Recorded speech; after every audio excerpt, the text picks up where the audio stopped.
केंद्रों की स्थापना प्रदेश के अंदर इस दौरान स्थापित की गई। प्रधानमंत्री कृषि सिंचाई योजना के माध्यम से प्रदेश के अंदर वर्षों से लंबित यानी दशकों से लंबित जो कृषि की सिंचाई की परियोजनाएं थी, बाणसागर की परियोजना 4.5 दशक से लंबित पड़ी हुई थी। सरकार आने के बाद इस प्रकार की इन सभी परियोजनाओं को पूरा किया गया। 11 सिंचाई की परियोजनाएं अब तक प्रदेश के अंदर जो दशकों से वर्षों से लंबित पड़ी हुई थी, उन्हें पूरा करने में हमें सफलता प्राप्त हुई, जिसके कारण प्रदेश के अंदर 2.21 लाख हेक्टेयर अतिरिक्त सिंचाई की सुविधा उपलब्ध हुई और 2,33,000 से अधिक किसान इससे लाभान्वित हुए। इस वर्ष के अंत तक हम लोग लगभग 9 अन्य सिंचाई की परियोजनाओं को पूरा करने के लक्ष्य के साथ कार्य कर रहे हैं, जो प्रदेश के अंदर लगभग 16.5 लाख हेक्टेयर भूमि को अतिरिक्त सिंचन की सुविधा जिसके माध्यम से प्राप्त होने जा रही है और इसके माध्यम से 40,48,000 से अधिक किसान परिवार सीधे सीधे लाभान्वित होने जा रहे हैं। प्रदेश के अंदर किसानों के हितों के लिए इस दौरान अन्य अनेक कदम उठाए गए, खासतौर पर जहां पर उन्हें लाइसेंस फ्री व्यवस्था देने की आवश्यकता थी। खांडसारी उद्योग में लाइसेंस की स्वीकृति की प्रक्रिया को सरलीकरण करने और उसे निःशुल्क लाइसेंस उपलब्ध कराने की कार्रवाई की। 267 नए ऐसे लाइसेंस इस दौरान उपलब्ध करवाए गए। 220 नई जो मंडी स्थल निर्मित करने के कार्य हुए। 27 मंडियों के आधुनिकीकरण की कार्रवाई इस दौरान हुई। 291 ई नाम मंडी की स्थापना के साथ 87 लाख किसानों और 84,000 व्यवसायियों को इसके साथ जोड़ने में हमें सफलता भी प्राप्त हुई और साथ साथ मंडी शुल्क को भी 1% कम करने के का कार्य भी इस दौरान किसानों के हित को ध्यान में रख करके और प्रदेश के हित को ध्यान में रख करके प्रदेश सरकार ने यहां पर किया। देश की अर्थव्यवस्था का आधार हमारा ग्रामीण भारत है, लेकिन ग्रामीण भारत की जनजीवन की स्थिति क्या है? आखिर यहां पर आप बैठे हुए सभी महानुभावों से मैं बहुत उसके साथ कहना चाहूंगा कि यह देश 1947 में आजाद हुआ। 2017 में जब प्रदेश के अंदर हमारी सरकार आई थी, तब प्रदेश में कई दर्जन गांव ऐसे थे जिन्होंने आजादी के बाद शासन की किसी भी सुविधा का उपभोग नहीं किया था। न वहां सड़क थी, न बिजली थी, न पानी था, न स्कूल की सुविधा थी, न स्वास्थ्य की सुविधा थी। यहां तक कि उन लोगों को वोटिंग का राइट भी नहीं था। देश की संसद के द्वारा कानून पास किए जाने के बावजूद राज्य सरकार की इच्छा शक्ति का अभाव उन लोगों को शासकीय सुविधा से वंचित किए हुए थी। और आज मुझे बताते हुए प्रसन्नता है कि प्रदेश के अंदर वन्य गांवों को राजस्व गांव के रूप में बदलने, शासन की सभी प्रकार की बुनियादी सुविधाओं से आच्छादित करने में हमें सफलता प्राप्त हुई।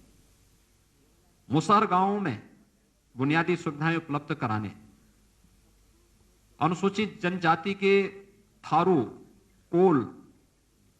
बाहुल्य गांवों में भी सुविधाएं उपलब्ध कराने का कार्य और आवश्यकता पड़ी, क्योंकि एसईसीसी के सर्वे में पहले इन लोगों को आच्छादित नहीं किया गया था। 2011-12 के सर्वे में इन लोगों को उपेक्षित छोड़ दिया गया था। हमारी सरकार ने इन्हें विभिन्न योजनाओं से आच्छादित करने के साथ ही वहां पर आवासीय सुविधा के लिए मुख्यमंत्री आवास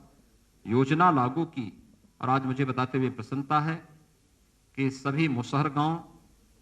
सभी वन्य गांव, बनटांगिया गांव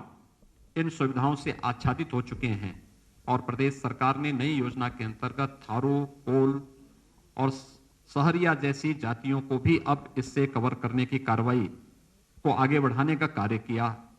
इस दौरान हम लोगों ने मुख्यमंत्री आवास योजना के माध्यम से प्रधानमंत्री आवास योजना के अतिरिक्त जो आवास उपलब्ध कराए गए,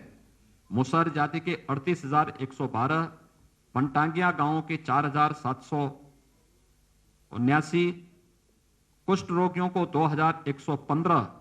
आवास उपलब्ध कराने में हम लोगों को इस दौरान मदद मिली और इन योजनाओं ने उनके जीवन में व्यापक परिवर्तन का कार्य भी किया। ग्रामीण क्षेत्र की अर्थव्यवस्था में कनेक्टिविटी का एक बड़ा योगदान है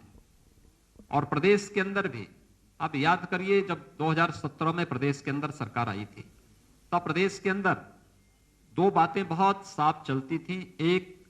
सड़क कनेक्टिविटी को लेकर के और दूसरा बिजली को लेकर के। ये मान्यता थी कि अगल बगल के सभी राज्यों में शाम के बाद बिजली चलती थी और जहां से अंधेरा शुरू होता था लोग मानते थे उत्तर प्रदेश की सीमा शुरू हो गई है। आज मैं कह सकता हूं उत्तर प्रदेश के अंदर विद्युत व्यवस्था को बेहतर करने में और बिना भेदभाव के शासन की योजना बिना भेदभाव की प्रत्येक नागरिक को मिलनी चाहिए और यह कार्य प्रदेश सरकार ने इस दौरान किया। हर जिला मुख्यालय को 24 घंटे, हर तहसील मुख्यालयों को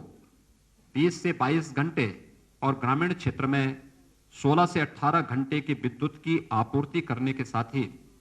1,21,000 गांवों तक बिजली पहुंचाने का काम, यानी इंफ्रास्ट्रक्चर, नया इंफ्रास्ट्रक्चर खड़ा किया गया और 1,38,00,000 ग्रामीण परिवारों को निःशुल्क विद्युत कनेक्शन उपलब्ध करवाने में सरकार ने जहां सफलता प्राप्त की, वहीं साथ ही साथ इस दौरान कनेक्टिविटी को बेहतर किया गया। इंटर-स्टेट कनेक्टिविटी,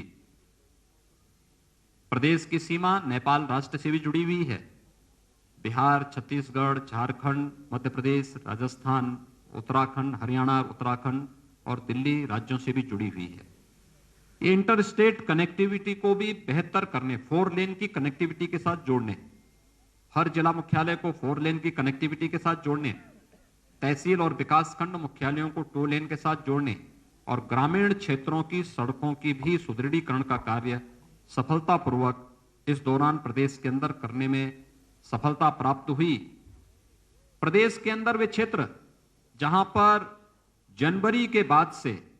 पेयजल का संकट खड़ा होता था, खासतौर पर बुंदेलखंड और बिंद क्षेत्र, आज मुझे बताते हुए प्रसन्नता है कि आदरणीय प्रधानमंत्री जी के अनुकंपा से हम लोगों ने बुंदेलखंड में जल जीवन मिशन के अंतर्गत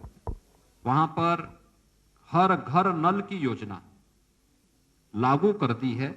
और इस वर्ष के अंत तक प्रयास है कि ज्यादातर गांवों में शुद्ध पेयजल की आपूर्ति होती हुई दिखाई देगी। यानी ये एक व्यापक परिवर्तन के कारण है। हमने खेत को भी पानी दिया, हर घर को भी शुद्ध पेयजल की आपूर्ति के साथ जोड़ने का कार्य किया जा रहा है और यह बुंदेलखंड क्षेत्र के साथ एक बुंदेलखंड और बिंद क्षेत्र में यह कार्य जहां प्रारंभ हो चुका है, वहीं प्रदेश के 30,000 अन्य राजस्व गांवों के लिए भी जल जीवन मिशन के अंतर्गत शुद्ध पेयजल की आपूर्ति के लिए डीपीआर की कार्रवाई अंतिम चरणों में चल रही है और बहुत शीघ्र इन 30,000 गांवों के लिए भी पेयजल की आपूर्ति की कार्रवाई जल जीवन मिशन के अंतर्गत लागू करने का कार्य प्रदेश सरकार करने जा रही है। ये केवल पेयजल की स्कीम लाना नहीं, 10 वर्षों तक वहां पर इस योजना को सफलतापूर्वक संचालन करने की जिम्मेदारी भी उस कार्यदायी संस्था को निभाना है, जो कार्यदायी संस्था इस स्कीम को वहां पे लागू करेगी और यह कार्य यहां पर हम लोग प्रदेश के अंदर सफलतापूर्वक लागू किए हैं। प्रदेश के अंदर निराश्रित गो आश्रय स्थलों के लिए भी प्रदेश सरकार ने व्यापक कार्य योजना बनाकर उसे लागू किया। मुझे बताते हुए प्रसन्नता है कि हम लोगों ने इस संबंध में 3 स्कीम पहले से ही लागू की है, जिसमें निराश्रित गो आश्रय स्थल जो प्रदेश सरकार के द्वारा संचालित ग्रामीण और शहरी दोनों क्षेत्रों में संचालित हो रही है, जिसमें 5.5 लाख से अधिक गोवंश हमारे पास पहले से निराश्रित गो आश्रय स्थलों में है। दूसरी स्कीम हमारी इसमें है जिसमें सहभागिता योजना के अंतर्गत अगर कोई किसान अपने घर में एक एयरटेक किए हुए गोवंश को रखता है तो उस गोवंश को हम एक किसान परिवार को अधिक से अधिक 4 गोवंश तक उपलब्ध कराते हैं, तो वह किसान परिवार को हम लोग 900 रुपये प्रति गोवंश हर महीने भी उपलब्ध करवाते हैं। हर महीने इसका भौतिक सत्यापन भी होता है। लगभग 80,000 गोवंश इस प्रकार से किसान परिवारों को उपलब्ध कराए गए हैं और मुझे बताते हुए प्रसन्नता है कि निराश्रित गौ आश्रय स्थलों से प्रदेश सरकार ने उन परिवारों को जो कुपोषित परिवार हैं, उन कुपोषित परिवारों को एक दूध देने वाली गाय भी उपलब्ध कराया, जिसमें गाय के साथ साथ 900 रुपये प्रति माह उन कुपोषित परिवारों को देने की योजना भी प्रदेश के अंदर लागू की गई है और बहुत सारे कुपोषित परिवार इस योजना का लाभ